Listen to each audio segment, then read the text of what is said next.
Hi there. In this video we take a look at my trip on British Airways from London to Edinburgh and Club Europe. Let's go.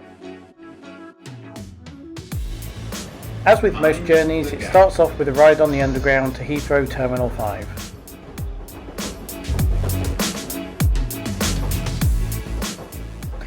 This trip was just before the Euro 2020 games, so the walkways into Terminal 5 were lit up really well to celebrate.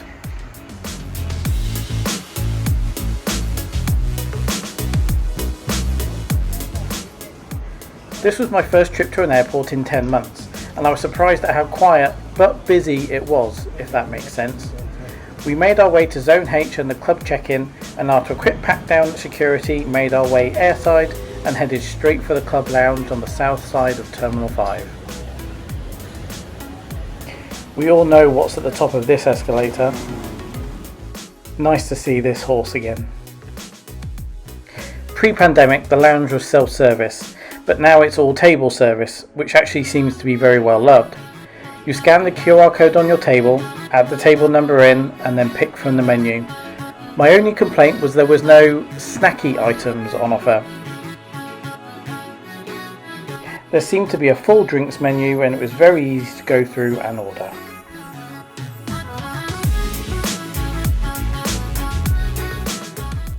I had to of course order a glass of cold bubbly, and I picked a very nice moist carrot cake to go with it. Checking on the flight, I noticed the inbound aircraft had just landed and all was well for an on-time departure. Time for another drink. The lounge was very busy with most spaces taken. It was weird seeing the empty display units, but the staff in the lounge did a good job of keeping everything tidy and delivering the drinks and food.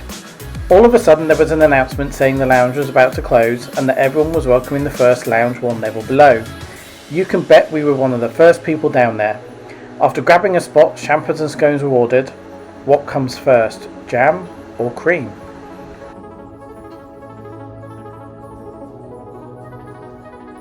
Soon it was time to head down to departures. It's a shame the cloud has stopped working. I love the little clicking noises it made when it changed. With Terminal 3 closed, well it was at the time this video was made, JAL and American as well as Qatar are all using Terminal 5. It's very strange seeing these aircraft parked up at T5B. Although not on the screen, I knew the gate our flight was going from, so after a quick check to see it was on time, I made my way to gate A19. And here she is, an A320neo delivered to British Airways in 2020.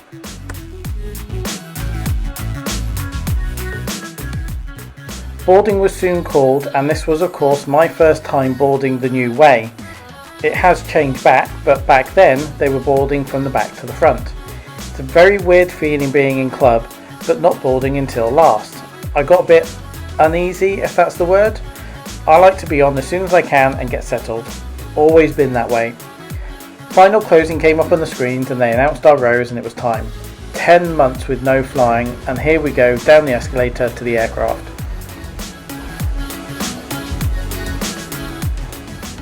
I can't tell you how happy I was to see that Onboard logo and tap it once again. Does anyone else do that, or is it just me? For this flight we were sat in row 1, with my partner in the aisle and myself taking the window seat of course. I had to film this flight for you all.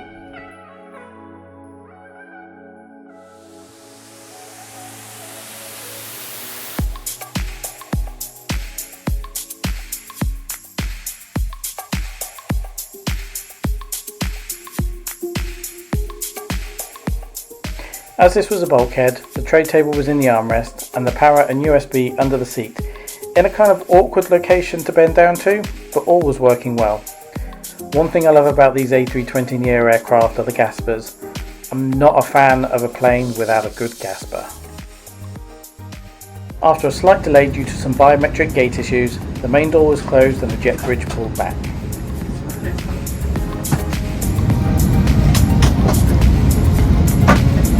Having kudos to automatic and cross. Thanks Robotug for the good smooth pushback.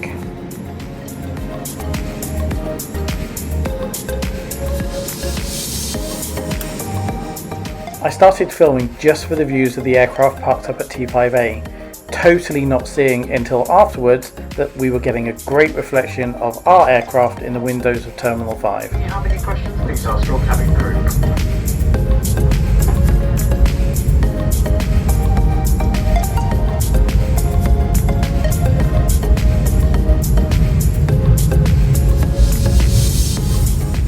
Although Heathrow is getting busier, I only caught 2 aircraft taking off on the entire taxi. Finally, after 10 months, we were lining up on runway 27 right, and it was time to take to the air again. For the full takeoff video, click the link above.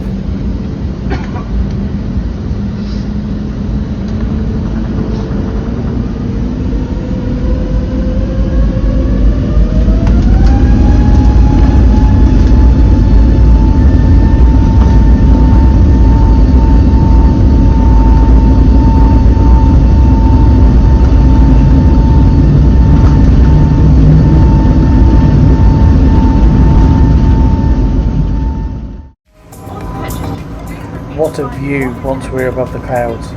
I'd really miss this.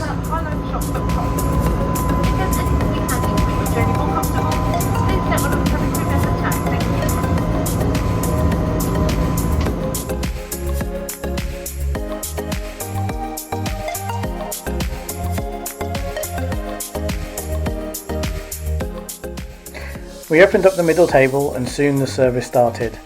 We both picked the ploughman's, which was very well presented. Some meats and cheeses, pickled onion, gherkin, Scotch egg, a warm crusty roll and a very tasty pistachio and champagne mousse with a Do&Co chocolate and strawberry. I seriously could have had another one of these, it was that good. The only thing left to do now was enjoy the view and a drink or two.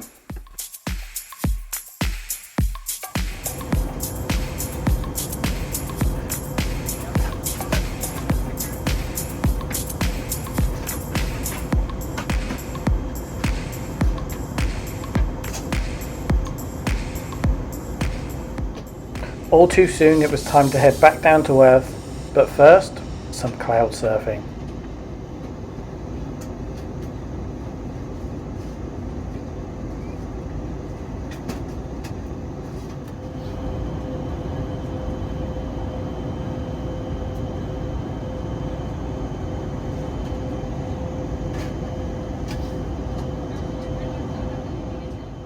We headed out over the Firth of Forth with the 3 bridges in the distance and some stunning sunbeams before we turned back and headed towards Edinburgh Airport. Cabin crew seats for landing.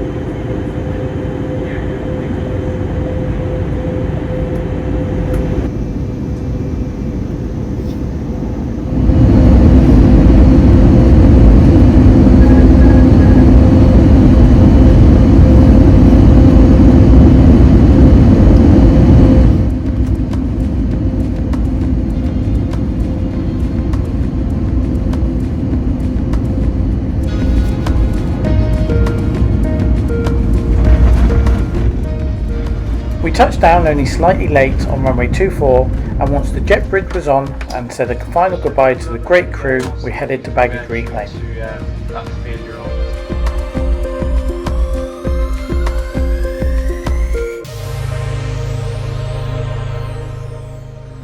I think someone forgot their toothbrush.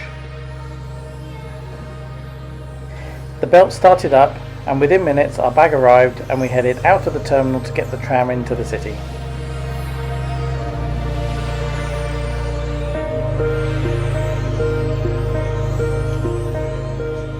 The tram takes about 25 to 30 minutes, and once we arrived it was finally time to enjoy our first holiday in a long time.